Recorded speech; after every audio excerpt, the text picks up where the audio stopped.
Israel में 2 air bases पे हमला किया गया। अब इजराइल पे जब 2 बेसेस पे हमला किया गया तो ईरान के इस जगह पे,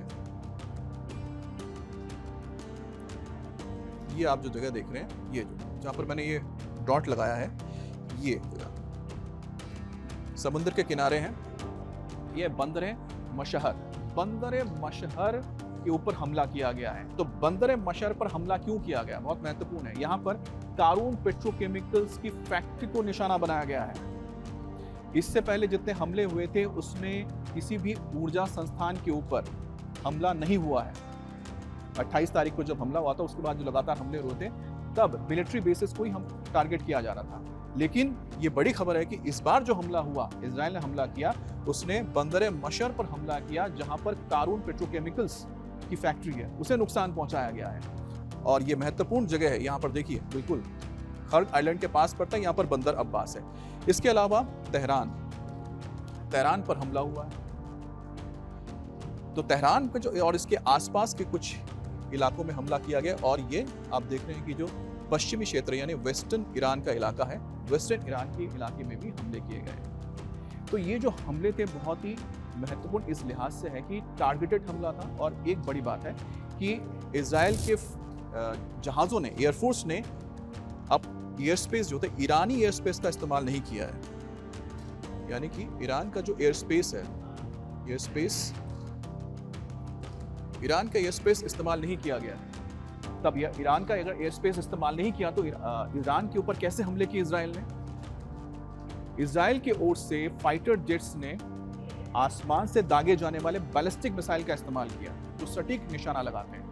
अब इजराइल के पास इतनी कैपेबिलिटी है और उसके पास अमेरिका से मिले हुए बहुत ही आधुनिक जहाज भी है, जिसमें F-16 भी है, F-15 ईगल भी है, इसके अलावा उसके पास F-35 भी है। तो इन विमानों का इस्तेमाल करके एयर लॉन्च बैलिस्टिक मिसाइल के जरिए निशाना बनाया गया है। यहाँ पर ये तेहरान, बंदर मशहर और दूसरे जो इलाके थे और वेस्टर्न फ्रंट के इन इलाकों में।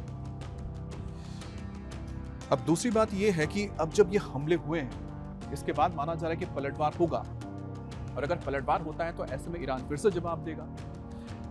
लेकिन इस बीच एक इजराइल की ओर से अहम चीज बताई गई है और वो है ये यमन का इलाका, ये यमन का इलाका है,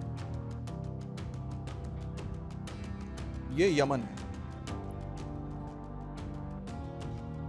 ये यमन है। अब यमन में कौन है? हुतीज रहते हैं, हुतीज, ये हुतीज का गढ़ है। अब हुती प्रॉक्सी माना जाता है ईरान का, क्योंकि ये भी शिया एक मिलिशिया ग्रुप है जिन्होंने सना, यमन की जो कैपिटल है, वहां तक कब्जा करके रखा हुआ है। और जो उत्तरी ये जो पूरा इलाका है, नॉर्दर्न यमन है, और साथ ही साथ पूरा जो रेड सी का इलाका है, लाल सागर का इलाका, यहाँ पर इनका आधिपत्य है एक तरह से।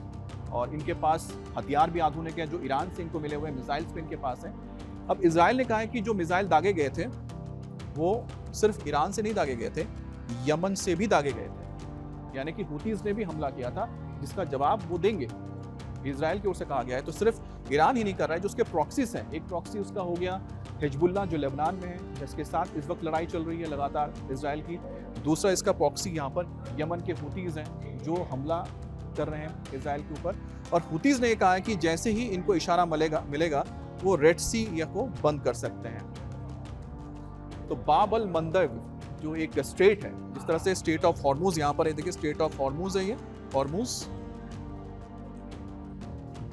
हॉर्मुज यहाँ पर है। तो उसी तरह से बाब अल मंदेब जो स्टेट है, जो लाल सागर से भी गुजरता है, अगर इसे बंद कर दिया जाता है तो आप समझिए कि 2 स्टेट अगर बंद हो जाते हैं तो यहाँ से जो स्वेज कनाल है, जो यहाँ से आगे निकल के यहाँ स्वेज कनाल जो है, जिससे आप अरबियन सी से आते हुए लाल सागर होते हुए भूमध्य सागर तक जाते हैं, उसके बाद आप अटलांटिक यूरोप तक पहुंचते हैं, ये जो रास्ता है, शॉर्ट रास्ता, ये बंद हो जाएगा अगर हुतीज ने इसको ब्लॉक कर दिया। तो अगर ईरान चाहेगा, कोशिश करेगा, बताएगा वहां पर यमन को, यानी हुतीज को बताएगा, तो किसी भी वक्त हो सकता है कि इसको ब्लॉक कर दिया जाए। हालांकि यमन की ओर से यानी कि हुतीज की ओर से बताया गया है कि उन्होंने इजराइल भी किसी की इजरायली जो जहाज है उनको लाल सागर से गुजरने की इजाजत नहीं दी है। अगर कोई भी जहाज गुजरता है तो उसके ऊपर हमला किया जाएगा।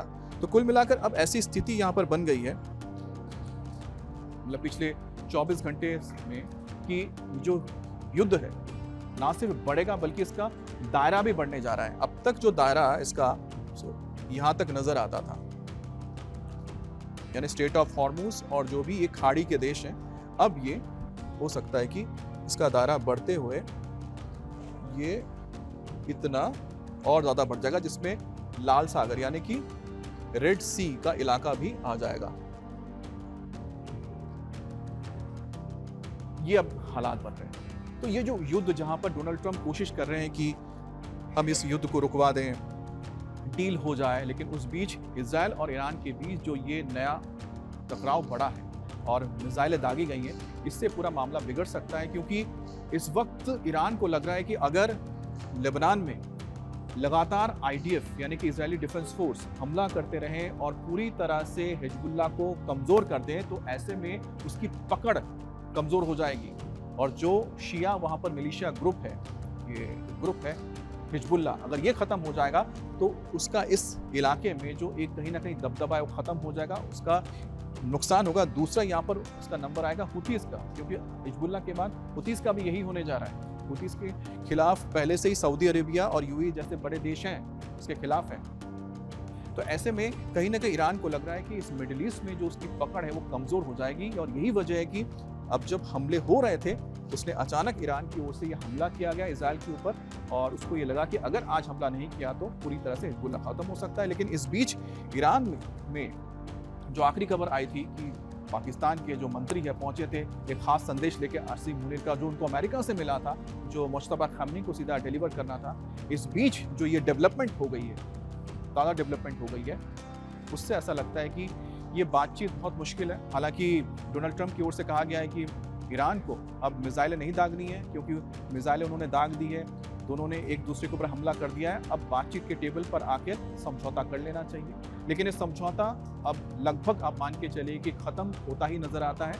लेकिन जिस तरह से ये इजराइल और ईरान के बीच ये शुरू हुआ है वार पलटवार, ये आगे बढ़ने जा रहा है। और जैसा मैंने कहा कि अगर वो खबर पक्की हो जाती है कि IRGC के चीफ अहमद वाहिदी मारे गए हमलों में, तो आप समझिए कि ये युद्ध और भयंकर हो जाएगा और साथ ही साथ इसका दायरा भी बढ़ जाएगा।